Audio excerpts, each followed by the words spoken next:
Most folks don't camp out in Lamentations. It feels like walking through ashes, page after page of loss, a city in ruins, a prophet with tears on his face. But here's what we often miss. Those tears weren't wasted. Every line Jeremiah wept carries a hidden lesson, a glimpse of God's heart, a whisper of hope in the middle of despair. See, Lamentations isn't just an old funeral song. It's a mirror. It shows us what it means to grieve with honesty, to wrestle with brokenness, and still, to discover God's mercies are new every morning. So maybe the question isn't, why did Jeremiah cry? Maybe it's, what do his tears still have to teach us today? That's the journey we're stepping into, the hidden lessons of Jeremiah's tears. When we open the Book of Lamentations, we're not stepping into a tidy sermon. We're stepping into ruins. Great city, Jerusalem, torn down by Babylon's armies. And in the middle of that rubble stands a man, Jeremiah. He's not standing tall like a hero. He's hunched over, broken, sobbing like a father who's just lost his child. And here's the truth. That's exactly what happened. Jerusalem was God's city, his chosen dwelling place. But because of generations of disobedience, generations of hard hearts, the walls came down, the temple burned, and Jeremiah was left to weep. Now, before we go further, let's just pause here, because sometimes when we read the Bible, we can treat it like a safe little devotional. But Lamentations, it's raw, it's unfiltered, it's the sound of grief that won't let you sleep at night. And if you've ever had nights like that, then Jeremiah's tears will sound familiar. Now, I want to talk to y'all in a way that hits close to home. Here in the South, we don't hide from sorrow. We've sung the blues, we've written country ballads, we've stood graveside with fried chicken casseroles and gospel hymns. We know what it feels like to cry out, "Lord, why did this happen?" And in that way, Jeremiah is kinfolk to us. He's a Southern soul, even though he lived centuries ago. Because lament isn't about geography. It's about honesty. It's about standing in the wreckage of your life and daring to say, "God, I don't understand, but I'm still talking to you." Friend, that's the hidden lesson of chapter 1 in Lamentations. You don't need polished words. You don't need a smile on your face. You need truth. And sometimes, truth comes with tears. Picture this. The streets of Jerusalem, once buzzing with festivals, now empty. The marketplace that once smelled of bread, now filled with smoke. Children who once laughed, now silent. It's not just history, it's heartbreak. Jeremiah writes, "How deserted lies the city, once so full of people. How like a widow is she, who once was great among the nations." That's poetry soaked in pain. It's the cry of someone watching their hometown fall apart. And maybe you've had a moment like that. Maybe you've driven past the old mill that shut down, the school that closed, the church that doesn't have enough folks to keep the lights on anymore. You know that ache, seeing what once was alive now standing empty. Jeremiah puts that ache into words. He shows us that God welcomes our lament. Not just joy, not just praise, but lament. Now let me slow down and say this. In our Southern churches, we love to talk about prayer. We'll gather in circles, hold hands, bow heads, and that's good. But sometimes we forget tears themselves can be prayer. Groans can be prayer. Silence in the night when words fail, that's still prayer. Romans 8 says, "The Spirit Himself intercedes for us with groanings too deep for words." Jeremiah lived that truth. Every sigh of his chest, every tear down his cheek was heard in heaven. Friend, if you've ever thought your grief was wasted, it ain't. God bottles every tear, not one is lost. Here's the first hidden lesson from Jeremiah's tears. Name the pain. See, we Southerners can be tough. We'll say, "I'm fine," when we're not. We'll keep working the land, keep showing up to church, smile through the barbecue, even when our hearts are breaking. But Jeremiah teaches us that healing starts when you stop pretending. He names the ruins, he names the hunger, he names the shame of the people. And in naming it, he invites God into it. What about you? Can you name your pain? Can you say, "Lord, I'm lonely. Lord, I'm scared. Lord, I feel forgotten"? That's where real faith begins, in the honesty of lament. Now you might be asking, why does this matter to me? I'm not living in Jerusalem. My city ain't burning. But here's the thing. Lament is not just history, it's discipleship. It's teaching us how to walk with God when life doesn't make sense. We need that today more than ever, because we're living in a culture that tells us to distract ourselves, to scroll our pain away, to numb it with screens or shopping or one more drink. But Jeremiah shows another way. He teaches us to bring our brokenness to the altar, not bury it in the backyard. Let me tell y'all a story. There was a man down in Mississippi, lost his farm in a storm. The barn he built with his daddy, gone. The crops, drowned. The bank, breathing down his neck. He sat on the porch, staring at the mud, silent for days. Finally, his wife came out, put her hand on his shoulder, and he whispered, "I can't pray right now." And she said, "Honey, that's all right. I'll pray. You just go ahead and cry." And in those tears, friend, he was closer to God than he realized. Because lament is prayer too. Now, don't get me wrong. Lamentations is heavy. But even in chapter 1, in the middle of grief, there are embers of hope. Jeremiah doesn't give up on God. He doesn't say, "Forget you, Lord." He says, "Why, Lord?" And that little word makes all the difference. Why keeps the conversation open. Why means you're still talking to God. Why means your faith is hanging on, even when your heart feels like letting go. And friend, maybe that's where you are today. Not in a place of singing hymns, not in a place of shouting hallelujahs, but in a place of whispering, "Why, Lord?" That's okay. That's holy. That's Lamentations. Here's another hidden lesson. Lament remembers. Jeremiah keeps remembering what was lost, the temple, the festivals, the songs, and it hurts. But remembering is part of healing. Because when you name what's been lost, you can also start to see what still remains. For Jeremiah, what remained was God himself. The city fell, but the covenant-keeping Lord did not.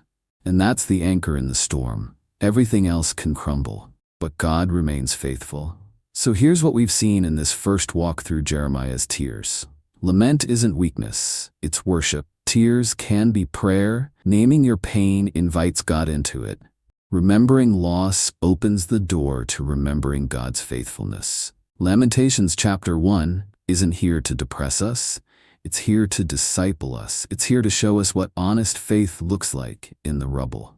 And in that honesty, we find hope. What pain have I left unnamed? What tears have I hidden from God? What ruins in my life need His presence today? If chapter 1 was about grief, chapter 2 takes us deeper. The tears of Jeremiah don't just flow because the city is broken, they flow because the Lord Himself allowed it. That's hard to say out loud. That's hard to even think. Because when disaster strikes, we want somebody else to blame. An enemy, a politician, a storm. But Jeremiah says something most of us don't want to hear. God's hand was in the judgment. He writes, "How the Lord has covered daughter Zion with the cloud of His anger. He has hurled down the splendor of Israel from heaven to earth." This is not a comfortable picture. It's not the soft God we sometimes paint in Sunday school. It's a God who is holy, a God who disciplines, a God who loves His people too much to let them live in rebellion forever. Now let's pause, because when you hear that, maybe your stomach tightens. Maybe you've been told all your life that God is only gentle, only kind, only affirming. And yes, He is gentle and kind, but He is righteous. And righteousness means He cannot wink at sin. He cannot turn away from covenant betrayal. That's what Jerusalem had done for generations. And the consequence finally came. One of the hidden lessons here is this. Sometimes God allows what we depend on to crumble, so we'll finally depend on Him. The walls of Jerusalem were strong. The temple was beautiful. The kings thought they had alliances that could protect them. But one by one, those illusions shattered. And when the dust cleared, all that remained was God Himself. Friend, isn't that how it happens in our lives too? We build our sense of security on money, on careers, on relationships, on our own strength. And then something shakes us. A loss, a diagnosis, a betrayal. The walls we thought would hold fell. It's painful, but it's also mercy. Because when all else fails, God remains. Now here's another truth we don't often say out loud in church. Sometimes we feel angry at God. If you've ever whispered, "Lord, why'd you let this happen?" you're in the company of Jeremiah. He doesn't sanitize his words. He doesn't tiptoe. He says plainly, The Lord has swallowed up without mercy all the dwellings of Jacob. That's raw. That's gutsy. That's a man daring to speak his pain to heaven. And what does that teach us? It teaches us that God can handle our honesty.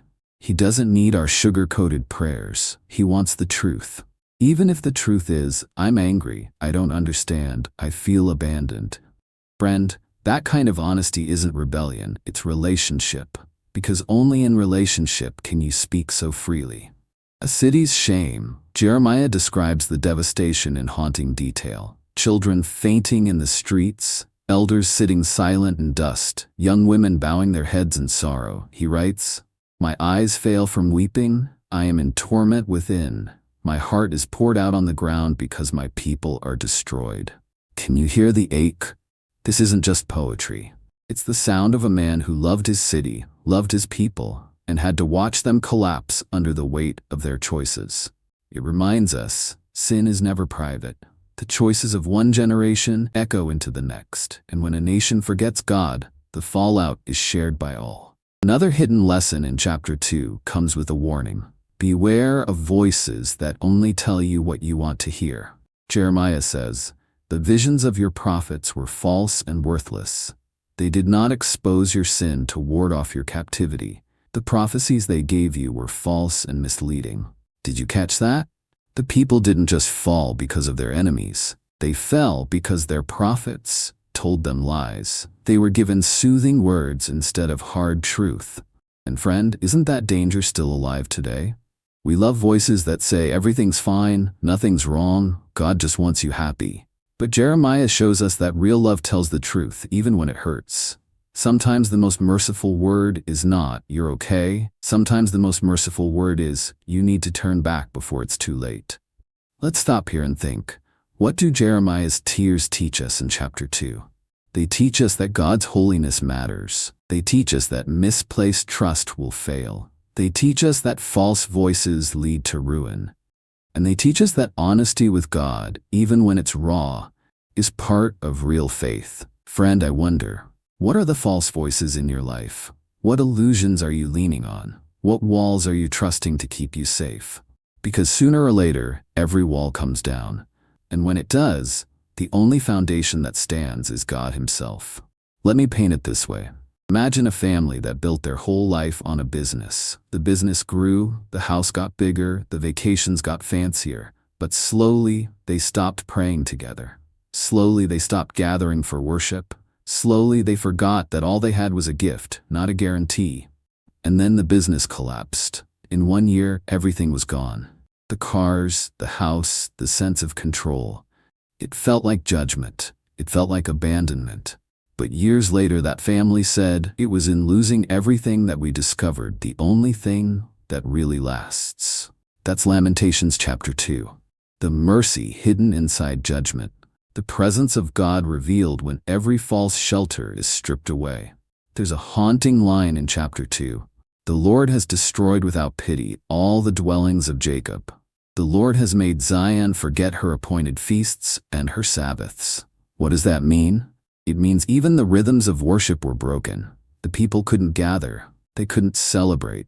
They were left in silence. And maybe you've known that silence. A season where the songs wouldn't come, where the prayers felt stuck, where the joy of worship felt like a distant memory. Jeremiah shows us that silence, too, has its place.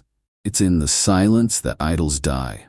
It's in the silence that faith is tested. It's in the silence that new hope is born. But Jeremiah doesn't end chapter 2 with silence. He calls the people to cry out. "Arise, cry out in the night as the watches of the night begin. Pour out your heart like water in the presence of the Lord." Friend, what a picture. Pour out your heart like water. Don't hold back. Don't ration your grief like it's scarce. Let it all spill at the feet of God, because that's where lament leads. Not just to silence, but to surrender. Not just to brokenness, but to prayer. So here's what we've seen in Jeremiah's second lament. God's holiness means He disciplines His people.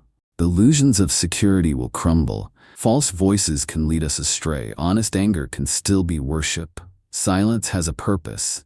And in the end, lament always turns into prayer. The walls have fallen, the voices you trusted have failed, and all you can do is sit in silence. If that's you, hear Jeremiah's call. Cry out.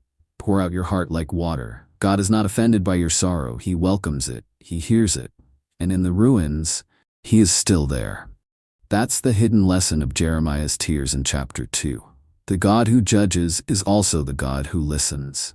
And sometimes the most powerful prayer you can pray is simply the sound of your heart breaking before Him. If the first 2 chapters were soaked in tears, this one holds a spark. It's still heavy, still raw, but in the middle of the wreckage, a voice rises. Jeremiah doesn't ignore the pain. He describes it in words that cut deep. I am the man who has seen affliction by the rod of the Lord's wrath. He has driven me away and made me walk in darkness rather than light. That's not exaggeration. That's the cry of someone who feels like God Himself has turned against him. The kind of cry some of us whisper in our hardest nights. The weight of despair. Listen to how he puts it. He has besieged me and surrounded me with bitterness and hardship. He has made me dwell in darkness like those long dead. That is despair. Not just sadness, but the sense that hope is gone for good. Like every prayer bounces off the ceiling. Like every step forward only finds another wall. Maybe you know what that feels like. The sickness that doesn't lift. The marriage that doesn't heal. The bills that pile higher than the paycheck. It feels like being fenced in. It feels like chains on your soul. That's where Jeremiah begins, chapter 3, naming the darkness. And there's something powerful here. The way he names it. He doesn't hide behind polite language. He doesn't say, well, things are a little rough right now. He says, I am surrounded by bitterness. I dwell in darkness. That honesty matters, because healing never begins with pretending. It begins with truth. And sometimes the truest thing we can say is this hurts more than I can bear. The turning point. But then, in the middle of all that darkness, the words shift, like a sudden break in storm clouds. Like a shaft of light hitting a ruined street. Jeremiah says, yet this I call to mind, and therefore I have hope. Because of the Lord's great love we are not consumed, for His compassions never fail. They are new every morning. Great is your faithfulness. Did you hear that? That's the heartbeat of the whole book. The pivot point. The moment when lament doesn't erase pain, but it dares to cling to hope anyway. Notice this. Jeremiah doesn't say the pain is gone. The city is still in ruins. The temple still lies in ashes. The people are still captives. Hope doesn't come after the circumstances change. Hope comes in the middle of them. That's what makes it so powerful. It's one thing to rejoice when life turns around. It's another thing entirely to whisper, great is your faithfulness, while the smoke of loss still fills your lungs. Mercies new every morning. Let's linger on that phrase. His mercies are new every morning. What does that mean? It means yesterday's failures don't drain tomorrow's grace. It means no matter how heavy the night feels, the dawn carries fresh compassion from the heart of God. Think about it. The very rhythm of creation testifies to this. Night never lasts forever. Morning always comes. And with each sunrise, God is preaching to us through the sky. I'm still here. I haven't changed. My mercy is fresh today. Jeremiah follows with these words, the Lord is my portion, therefore I will wait for Him. That word portion is key. In a world where land was wealth, where inheritance was identity, Jeremiah says my portion isn't land. It isn't a house, it isn't safety. It's the Lord Himself. Everything else can be taken. Walls can fall, kingdoms can crumble, but no one can take away God Himself. That's why He waits. Not because waiting is easy, but because He knows who He's waiting for. And here's another hidden truth. Hope and patience walk hand in hand. Jeremiah writes, the Lord is good to those whose hope is in Him, to the one who seeks Him. It is good to wait quietly for the salvation of the Lord. Now, waiting quietly doesn't mean waiting without struggle. It doesn't mean shutting down your questions or bottling up your tears. It means waiting with trust, a settled confidence that even if you don't see it yet, God is still at work. Then comes a verse we don't often notice. It is good for a man to bear the yoke while he is young. Let him sit alone in silence, for the Lord has laid it on him. That's not punishment for the sake of punishment. That's discipline with purpose. Like a father who lets his child feel the sting of correction so they learn the weight of their choices. God's discipline isn't cruelty. It's love that refuses to leave us in our sin. And even in correction, Jeremiah reminds us, he does not willingly bring affliction or grief to anyone. The heart of God is not eager to crush. The heart of God longs to restore. Then Jeremiah lifts his eyes from personal pain to the bigger picture. He says, to crush underfoot all prisoners in the land, to deny people their rights before the Most High, to deprive them of justice, would not the Lord see such things? That's huge. Because in times of suffering, we wonder if injustice goes unnoticed. We wonder if the oppressor will get away with it. But Jeremiah insists God sees. Every cruel act, every abuse of power, every injustice hidden in shadows, nothing escapes his eye. And that assurance becomes fuel for endurance. Later in the chapter, Jeremiah recalls his own prayer. I called on your name, Lord, from the depths of the pit. You heard my plea. Do not close your ears to my cry for relief. You came near when I called you, and you said, do not fear. What a picture. From the pit, dark, hopeless, buried alive, he calls. And God answers, not always by removing the pit, but by drawing near inside it. Sometimes the greatest miracle isn't escape, it's presence. The God who steps into the darkness with us and whispers, do not fear. The shape of true hope. So what does chapter 3 teach us? That hope is not denial. Hope names the darkness but refuses to be swallowed by it. That mercy is not a memory. It's fresh every morning, as steady as sunrise. That God himself is our portion, the one inheritance that cannot be taken. That waiting is not wasted. It shapes us, grows us, deepens our roots. That discipline isn't destruction. It's the hand of a father shaping his children. That injustice will not last forever. The judge of all the earth sees and remembers. And that prayer, even from the pit, reaches the heart of God. Let me share a story that captures this. A man once told me about his lowest season. He lost his job, his marriage ended, and his health collapsed, almost at the same time. He said, I felt like I was buried alive, like God himself had turned against me. But every morning, even when he didn't want to, he forced himself to open his Bible. And one morning he read these words, His mercies are new every morning. Great is your faithfulness. He said, I didn't feel it, not one bit, but I kept reading it out loud anyway. Months later, when his life slowly began to rebuild, he looked back and said, it wasn't that my circumstances suddenly changed. It was that God's mercy carried me day by day. Just enough for today, and then again tomorrow, and then again the next day. That is the heartbeat of Lamentations 3.